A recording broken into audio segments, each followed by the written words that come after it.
की सन्माननीय पालकमंत्री आज या ठिकाणी आले। सर्व प्रहार परिवाराच्या वतीने मी त्यांना धन्यवाद देते आणि एक बहीण म्हणून त्यांना संदेश देते, तो कृपया शासनाच्या कानी जावे अशी माझी इच्छा आहे।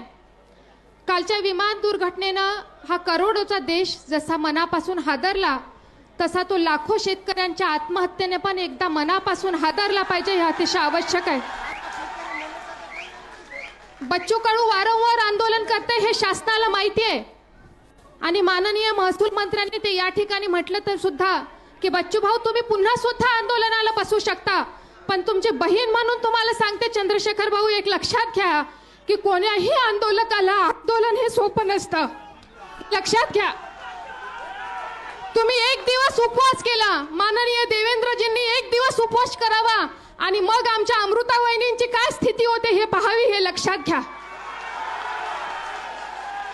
मला संपूर्ण शासनाला हे सांगायचं आहे, कोणताही पक्ष असो तो सत्तेत गेल्यावर त्यांनी सर्वांनी एकत्रित बसावं आणि माय बाप शेतकऱ्यासाठी एकदा पूर्णतः आपलं नियोजन आखावं।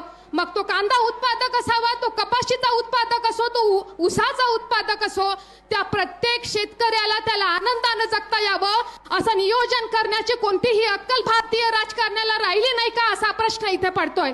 म्हणून सगळ्या पक्षातील राजकारण्याला ही सामान्य माणसाच्या वतीने एक विनंती आहे की एकदा काहीतरी शेतीचं नियोजन ठरवा, जेणेकरून आंदोलनाला हे 50 आंदोलक कधीतरी पाहायला पाहिजे या सरकारनं येऊन, अरे हा बच्चू कडू 5व्यांदा अन्नत्याग आंदोलन करतोय, त्याला काय सोडावर देण्यासाठी त्याच्या मायनं जन्माला घातलं काय, हे आपण पाहिलं पाहिजे।